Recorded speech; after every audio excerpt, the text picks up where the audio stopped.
Hello and welcome to Adventures in Local Marketing. I'm your host, Christian Bannister, Head of Marketing at BrightLocal. On today's episode, I'm talking with Claire Carlile, who runs her own boutique marketing agency, Claire Carlile Marketing. Claire has been working in digital marketing for over 20 years, primarily in the SEO and local SEO space. But we're not going to be talking about SEO today. Instead, we're going to be talking all about setting up an agency or consultancy.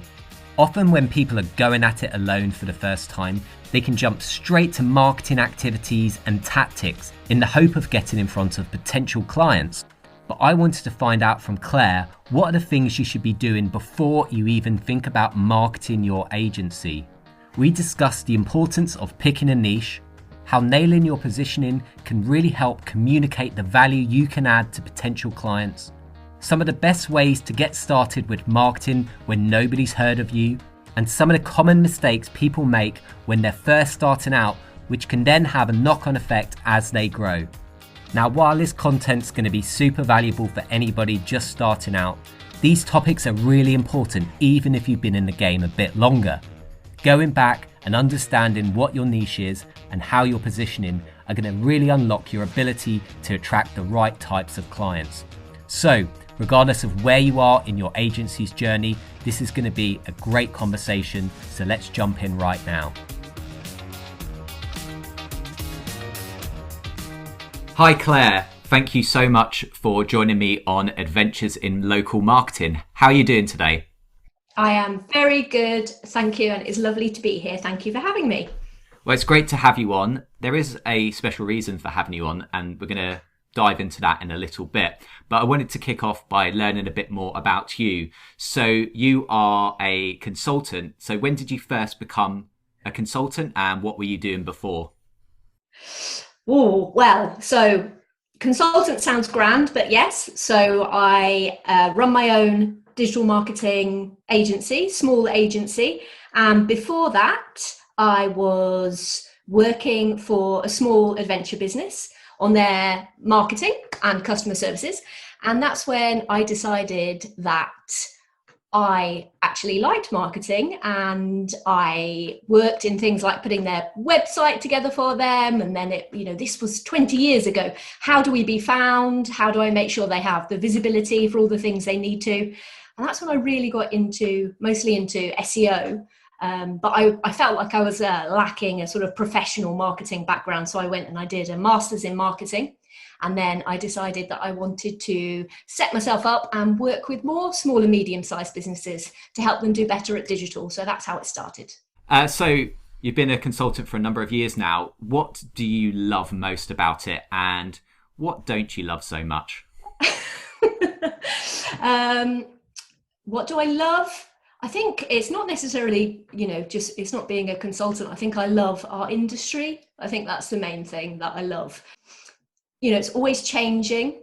So it is always changing, but essentially the tenets of marketing remain the same, especially, for small businesses, knowing your products and services inside out, knowing your marketplace, knowing your customers, knowing your competitors. These are all we need to know these things, don't we? So what do I love? I still love working with small and medium-sized businesses, helping them get the most out of the opportunities of the digital marketplace, especially with regard to local SEO. What don't I love? Pitching, which I don't do very much. What don't I love? I don't know what I don't love, because I'm still doing it 12 years later. I haven't disappeared in-house. And I haven't grown, I haven't taken on, staff. I like doing what I do with the businesses that I do it with. I think I've learned a lot in those 12 years. I think I'm very happy doing what I'm doing. Yeah, it sounds like it. If you can't think of anything you don't love. Is there anything that's stopped you, I guess, from thinking about growing your agency, bringing in new staff? Is that something you've ever considered, or has it always been not on the agenda? I think it's probably been something that I have considered in terms of when you start exploring what growth is and what growth looks like to you. But I think one of the things that I've learnt from trying to understand what it is that I want to achieve, is that growth means different things to different people. So growth doesn't necessarily mean revenue or number of clients or taking on staff or growing your business to a size where someone might want to acquire you. For me, growth was meeting my objectives, which was working for the right types of clients, doing the right type of work, being known, I think was part of it, and building a community and having a community, being part of a community. So, it was almost like the opposite of growth, working the right number of hours for the right clients and having that work-life balance that didn't mean that you were, hustling too much, which is, it's like anti-growth almost, isn't it? Probably. I guess it's just how you measure success, isn't it, really? It's like yes. what you view as success. So for you, I guess it's enjoying the work that you do, working with the right types of clients and having a healthy work-life balance. Yeah, perfect. I think success metrics there is the thing, isn't it? Is what does it look like to you? Yeah. Do you think in the agency world, that sort of thinking's actually quite uncommon? So I guess speaking from working at BrightLocal, we are a SaaS company, and there's obviously this obsession with growth at any costs. And a lot of it coming from the fact that companies are VC backed. So they're actually getting investment based on their ability to grow, scale up really quick. Is a similar sort of thing happening in the agency world? Well, that's the thing that I wouldn't necessarily know about, just because I've chosen to remain a solopreneur, really. So, I call my, an agency, a boutique agency. Basically, it just means me. I do have a network of other professionals that I can work with to provide, a more holistic digital marketing services for clients. I think a lot of, definitely in the freelance world, when you start digging into that community, people that work for themselves are either, freelancers, sole traders, consultants working on their own, then there is a big conversation about work-life balance and making the choice to go out on your own, maybe out of in-house or away from agency, just because it does and can give you the freedom to, work, I keep saying hustle, but work less hours and maybe, hustle less. That's my experience of that. Brilliant. So this actually provides a nice jumping off point to talk about something that you've just launched for us at BrightLocal. So it's a new course in the BrightLocal Academy, and it's called How to Land Your First Local SEO Client. So the title's a bit of a giveaway, but can you tell us more about it? Yeah, tell us more about it and who's going to benefit from this. So it's I absolutely loved putting this course together. It was like one of the best things that I've ever done, just because it was such a challenge in terms of not necessarily having the experience of course writing and filming and just putting that together, and I loved it. It was brilliant, and I learned so much about the process and myself along the way. So basically, the title does sum it up: how to land your first local SEO client. So really, it's for anyone that might be setting up or starting to build out their own local SEO service offering as a solo consultant, solopreneur, or looking to build up their own agency. But it's not, I think it is very applicable to someone that was setting up any sort of small business that has that sort of digital service offering. So it might be like for web developers or even like paid social, someone building out those type of services for businesses. So hopefully offering some foundational advice for people that are sort of starting to build that out for themselves. So that's what the course is all about. Awesome. So I've watched it. I found it really, really interesting. And I actually think that from some of the customers I speak to at BrightLocal, this is the kind of stuff that maybe they didn't do when they first set up. So they might have some clients on the books, but they didn't kind of get down to the fundamental stuff that allows them to kind of really have a clear strategy of what they're trying to do. So I think if anyone's listening and, you've already got your first local SEO client, don't think that this course won't offer anything valuable for you. So at the beginning of the course, you talk about that these are the things that you wish you'd known when you first started out. And I can imagine that a lot of freelancers or consultants are going into things a bit blind and probably make some mistakes along the way, especially early on. So what are these common mistakes that you generally see when people are starting out? I think there's a big range of things that people experience that, aren't ideal when they set out.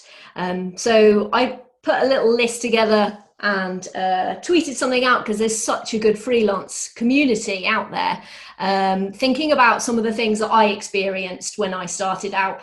And it was quite interesting to see that people make these mistakes when they're starting out, but they do feel that they still affect them maybe a few years into business as well.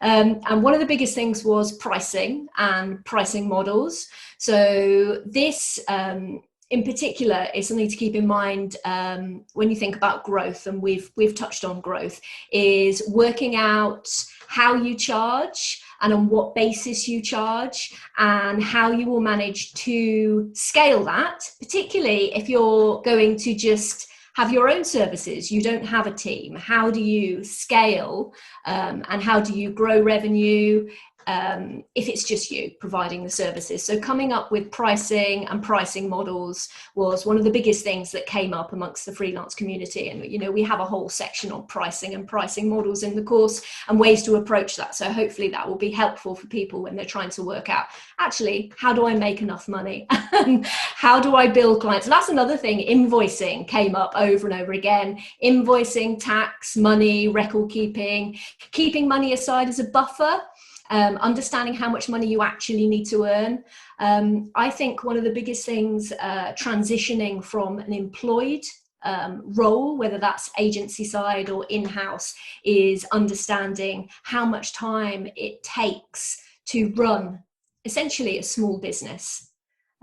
Because you're not just spending your time being paid by clients to provide services. You've got to work on your business as well as in your business. So it's working out what percentage of your time you're going to spend on your continuing professional development, reading all those blogs, marketing yourself, creating content, doing your accounts, doing your marketing, versus actually being paid. So that's quite a shocker, I think, for people that set up as a freelancer or in their own business. Spreading yourself too thinly, trying to do everything for all the people. And then I think that this is the biggie for me, is when I started out 12 years ago and was teaching myself all the things, because yes, I'd done a marketing course, but no one taught you how to do SEO. No one taught you how to grow your SEO business. No one taught you how to really service clients and put together a product and service offering, how to stay in business.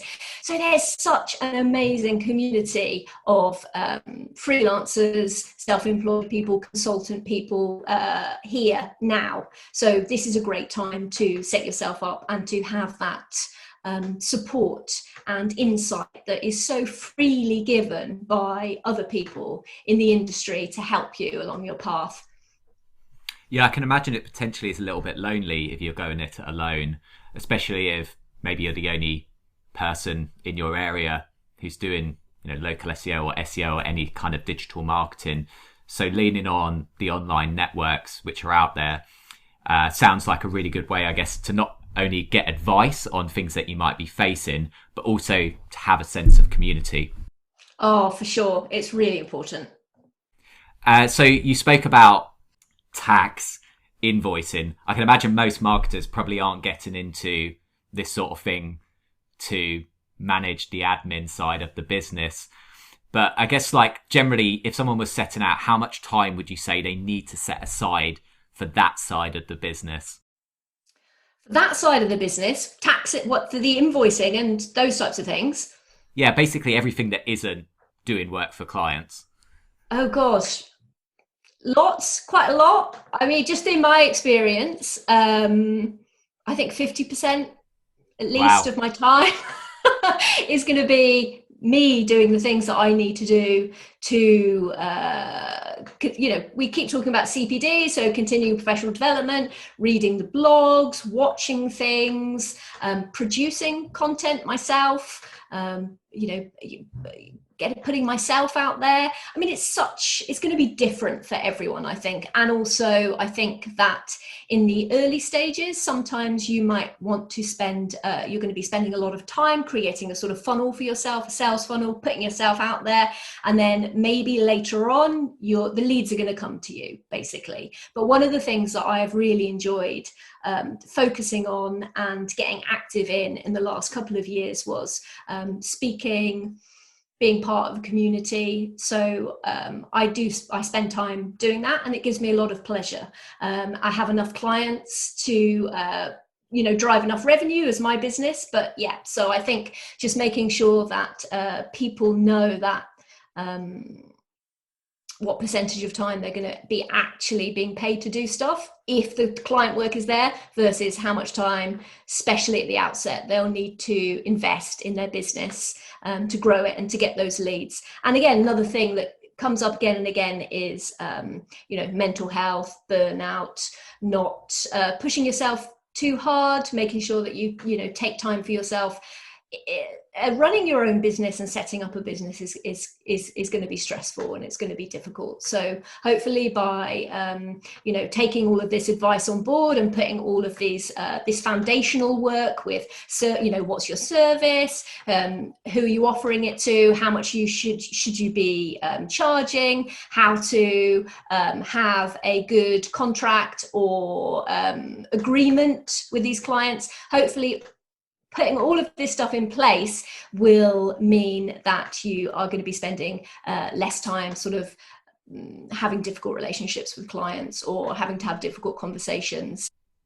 Well, that's exactly why we designed the course, because in all honesty, I haven't seen much of this out there online. So there's obviously a lot about how to do local SEO, how to do digital marketing, but not much about, well, if you are offering this as a service, either as a startup agency or a consultant or freelancer, you're not going to be doing the client work day in, day out, because you do have to look after the other side of the business, obviously potentially going out there and trying to get more business as well. So exactly why we designed this course. It's like, hopefully we can shine a light on some of the things that people might encounter as they're going at it, and actually give them the foundation so they can be more successful early on, so they're not running into issues where maybe they've underpriced themselves.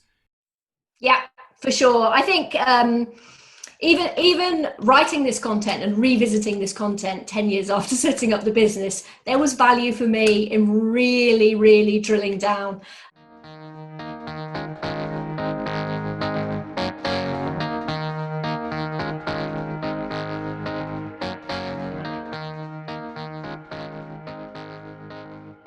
So what we're going to do on this is we're not going to cover everything that is involved on the course, because otherwise the course won't need to exist. But we are going to dive into 2 or 3 of the topics that it covers in a little bit more detail. So the first one, which I found really interesting, was the idea of finding a niche. So our American listeners would say finding a niche, but we're going to stick with niche because I'll keep messing it up otherwise. So what do we mean by a niche, and can you share any examples? Okay, so coming up with and understanding what your services are, so that's the first lesson in the course, and then defining your niche or niching down or working out who you want to offer those services to pretty much go hand in hand. So they are difficult to separate. So, but when we talk about a niche, we are talking about finding, especially in the context of the course where we've already looked at our services. So we're looking at a small specialized population of potential clients that you might want to reach. Or your niche could also be based around how or where you operate geographically. So what we're looking at is working out who it is that you're going to offer those services to, or in what context you're going to offer those services, sometimes geographically. So thinking of an example, it could be that it is client niche or an industry niche. So you might say, I'm going to be offering my services to HVAC or to law organisations, or it might be health organisations. It might be, I'm going to offer my services particularly to small business retail or e-commerce that also have bricks and mortar. Or it might be specific, because again, we're talking about local SEO here. It could be that there are particular niches that share a common challenge. So they might be pure service area business, or it might be, I want to niche into enterprise with multi-location, or it might be, I want to niche into small businesses, purely with bricks and mortar. So there are lots of reasons that we might niche. There are pros and there are cons of niching. You might decide not to niche at all, but we go through the stages of understanding what it is that you're offering and why you might niche and how you might niche as part of the course, the questions that you need to ask yourself. Yeah, I think it's a really interesting topic, because I think there's a temptation in any walk of business to try and stay broad, because you don't want to limit your total addressable market, or basically who you could sell to. And I think there's a greater understanding now that actually you can go narrow and be really, really successful. So have you got any examples of pros of picking a niche, and any cons as well? Yeah, for sure. Just picking up on what you said earlier, one of the things that came up when we were thinking about some of the common problems that people experience when they're setting themselves up is that they want to do all the things for all the people. So basically, by niching down, this is one way of avoiding that. But sometimes you do want to do a lot of things for a lot of people, because that's where you learn what you're good at and what your passions are. So that's why when we think about niching, it's not always you must find a niche. Sometimes it's like, no, have a go at trying some different things, try the different hats on and see what you really like. But one of the reasons that we choose a niche is because it allows us to become a specialist in that area, and it allows us to maybe be known and to have lots of experience in that area. We're not having to reinvent what it is and what we do and who we do it for every single time. So we hopefully avoid spreading ourselves too thinly and having to learn all the things. That's a problem in that we do, especially in a digital environment where things can change and do change quite quickly. If you choose a niche, sometimes it's easier to stay on top of changes within that niche. So you don't have that pressure to learn all the things, and then you can concentrate on the things that are your strengths and that actually light you on fire and give you pleasure, or that give you the best return financially. So that's another point. And then this is something to keep in mind, is that before the pandemic, can you remember those days when we used to have face-to-face client meetings? So I'm based in Pembrokeshire in West Wales. So a lot of my clients were actually here in Pembrokeshire, so I could meet them. I could understand where we live. A lot of them were in tourism. I understood, the geography of the area, the socioeconomics of the people that we were hoping to serve. There was a real value in niching down in terms of geography. So that's another thing that you might like to consider, depending on what types of businesses you're serving, whether or not you're able to meet them face to face. Awesome. So are there any cons? Is there anything that you've encountered, I guess, based on picking a niche that maybe didn't work for you as well? Well, yes, very much so. I think that it is easy to find yourself in a position where you can be too niche.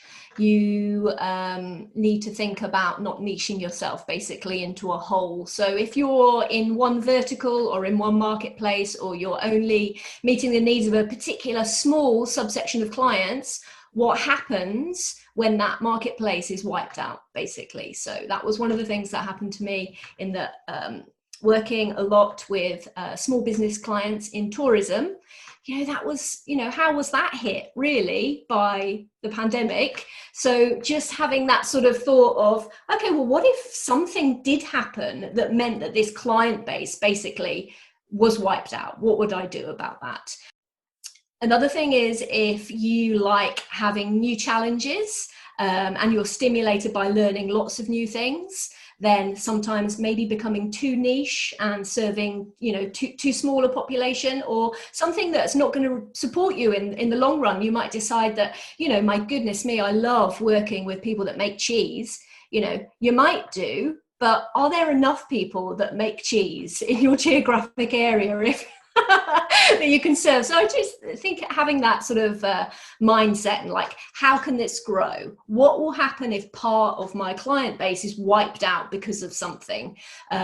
Also, don't get bored. Do you want to be still doing the same thing 10 years later? So the things that we choose aren't set in stone. I mean, that's one thing, isn't it? You might decide to niche down, and then you might find that in a few years' time, you want to open up and you want to sidestep and you want to do new things, which is, part of the organic growth of an agency, really, isn't it? Yeah, I think if I was picking cheesemakers, I probably would do somewhat okay around here. But yeah, I'm probably somewhat limited. And maybe that there's some non-compete clause amongst the cheesemakers that mean that you potentially might not be able to bring on as many clients as you liked. I think that's one of the things. If you're making it a policy not to work, with competitors, you have to think, okay, well, how many cheesemakers are there? How many people that are weaving these special socks? How many can I service at one time? Very good a point. Had to get in one cheese pun.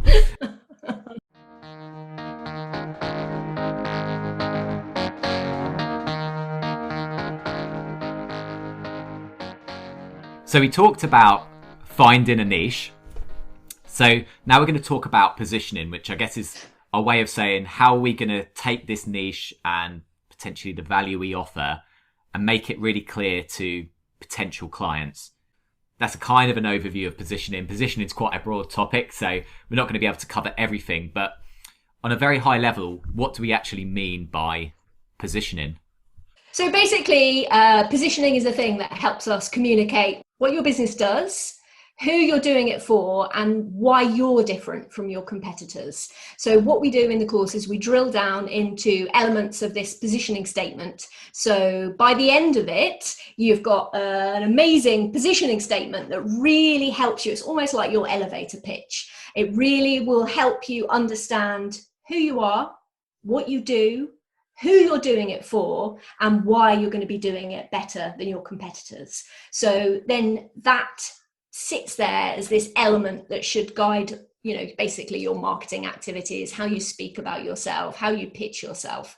And because we've already done all the work as part of the course into the services that you're offering, the niche that you're going to offer those services to, it really, really pulls it all together in a very, very tight, very concise way that will allow you then to go out and create your marketing content and to pitch, but all with this great clarity, really, and this narrative that then you can use when you speak to clients and you speak to potentials about what you do, who you do it for, and why you do it so well. Yeah, so when I was watching the course, what really stood out to me about this point is it's almost like the fundamentals of marketing. So the idea of a segmentation, targeting and positioning model, which you basically need to get done first before you start thinking about marketing and tactics. So really defining your positioning statement, which is almost like, well, why do you exist? Like, what are you in the game for?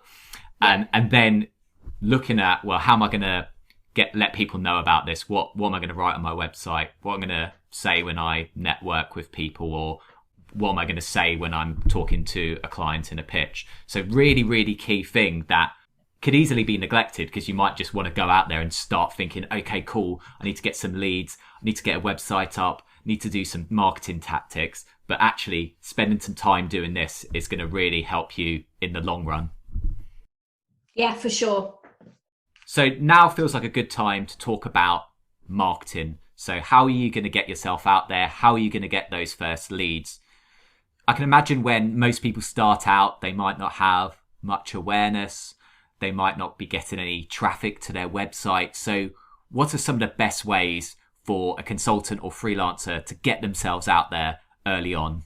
Right, yeah. You're right. So, you might have thought about your website. You might already have the minimum viable product in terms of website. You've got some content out there and, you talk about your services, but no one's going to find you, not straight away. So one of the best things is just tell people, make sure that people know what you're doing. So, family, friends, community, making sure when I say network, I don't mean networky stuff. I mean the real people that are actually part of our network. Making sure that people know what it is and what you're doing just opens up a pathway for referrals. And it could even be coming from people that geographically, if you make sure your aunties, your uncles, your friends, your community know about what it is that you do. So that's probably the first thing. And then you're in a position where you're like, I need to get myself actually out there. How do I make sure that people know what I'm doing? So it really depends on your niche. Who are you looking to service? So where are your potential customers actually hanging out? So especially when you think about, if it's small businesses, thinking about chambers of commerce or groups where people within a certain sector hang out. Where are they? Are there forums? Are there industry groups? Are there events that happen? How can you get yourself in front of those people? So in the course, I go through it's quite a big tactical list of places where you can connect with people and you can get yourself out there. One of the things that worked really well for me is going out and offering to speak to small groups of people. If you are very interested in a certain industry or service provider, then if there is a group and you can go, especially in local SEO, if you can go out and you can offer a little bit of free training or a talk, and you're friendly and you're a nice person, you give really good information, bite-sized information to them, then you're going to be top of their mind when they find that they need services. So getting yourself out there, doing a little bit of, and it's a very careful balance between like free work and paid work, because you don't want to find that you're out there offering free audits or giving free advice. So that's why it's a good idea to cherry pick, to maybe present to a group of people. So you're not doing like this one-off training for people. Then offering courses and free little taster sessions can be a really good way to get yourself out there. Awesome. So be willing to give out a little bit of value, but don't give away too much for free is a good thing for people to keep in mind then. I think so. I found that, especially because I've found that there are certain people that I want to work with, and sometimes just doing a little taster session or maybe a little freemium audit to illustrate the opportunities but not give away too much of the secret sauce is a really nice way to get yourself out there, to show that you understand a business, you understand their marketplace, their competitor set, and you're passionate about that business. And that can sometimes be a really nice way to actually going on to having an ongoing relationship with their client. Two of my nicest, longest standing clients have been because I have sort of targeted them and think, well, I really want to work with them. And that's the way that I've put myself in front of them in a non-salesy, friendly way, and then gone on to help them with their digital and to work with them on very successful campaigns. So that's a nice way to reach people. Awesome. Are you somewhat picky about who you work with, and was it like that in the beginning as well? Yes. I think that I find it easy and pleasurable to work with the types of clients for which I would naturally become a customer. It's almost like when you are working in a business, if you are that business's potential client or you are their the type of person that they'd be targeting. It's like, wow, I've got awesome consumer insight because I am the consumer. I really like that. I really like working with businesses that align with my beliefs, which might be, environmental or, social, socially aware businesses. So so I tend to work with businesses that I understand and that I would be their potential client. I get a lot of pleasure in that. But I have worked with all sorts of businesses, and especially when you are running your own business, and sometimes you do need to sidestep and you need to do stuff that maybe you aren't familiar with and you haven't done before. So I've worked with a range of businesses of different sizes and some industries that I wouldn't necessarily work with again now, and that's part of my journey. Awesome. I think that's really, really good advice of working with clients where you're either the customer or you could see yourself being the customer, because I've also had the benefit of, for the most part, marketing to marketers throughout my career. And I think I underestimate how beneficial that is, because if I had to go and market to IT managers or CIOs, I think I'd really struggle, because I don't see much of myself in those types of roles. And obviously there's a whole world that I'm not really exposed to. So I think having that understanding of a business's type of customer and being able to relate to them makes marketing so much easier. And obviously you'll probably get more enjoyment out of it, because you potentially be talking about things that inspire you already. Yes, very much so. Very much so. Nice. So I feel like we've covered quite a lot of good stuff within the course, but there's plenty of other lessons in there that we aren't going to have the time to cover now, but I recommend anyone to go and check it out if you're obviously just starting out already, or you're thinking about making a move, or even if you've got a few clients on the books and you want to go back and figure out whether you've set out on the right path, then go and check out the course. It's on BrightLocal Academy, which is academy.brightlocal.com, and you can sign up for free. So it's 100% free, this course. Now, before I go, I just wanted to ask you a couple of questions, Claire. So the first one is, with everything you know now, so all of the years you've spent working as your own agency, working for yourself, what's the one bit of advice you'd give yourself if you were to go back and be able to talk to yourself when you just started out? Am I allowed 2 bits? Go for it. One is I would have sought a much firmer foundation and found the clarity that you would get if you ran through all these stages that we talk about in the course. The second thing is I would have made sure that I had a strong network and community around me, including either one or multiple mentors, because those are the things that I feel that I have benefited most, especially within the last 5 years or so, as the freelance community grows and as support for people that are solopreneurs and are setting themselves up in this sort of format. As that has grown, I think that is such a great resource to tap into, both in terms of taking help and advice from those people, and also in terms of giving and putting yourself out there to help other people that are trying to do something similar to what you've already done. And one of the best things about writing this course and working on this was sort of teasing out all these little vignettes and all of these sort of little nuggets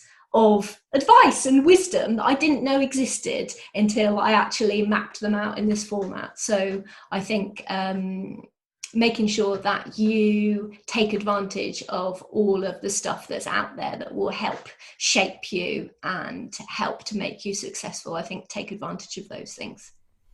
Brilliant. And so the final question is, what's the one skill that you'd recommend a local SEO or a local marketer should focus on over the next 1 to 2 years to really help them develop their career?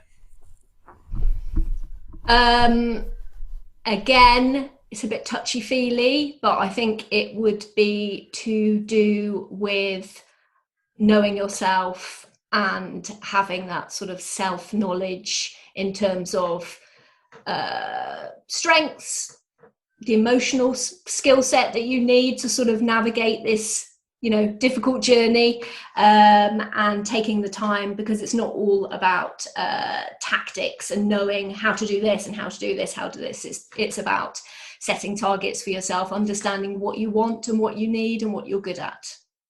All right, Claire, I'm going to leave it there. So thank you so much for coming on and speaking to me.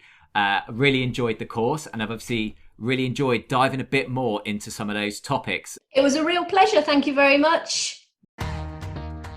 Thanks again to Claire for joining me on this episode.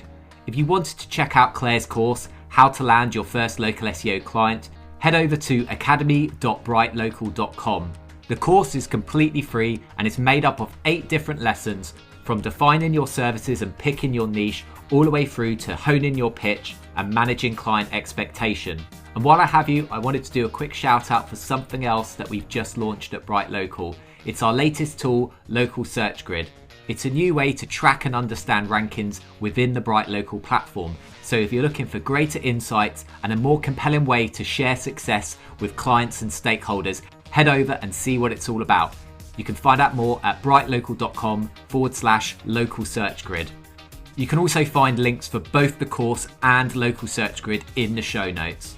I'm going to leave it there. Thanks for listening, and I'll catch you again very soon.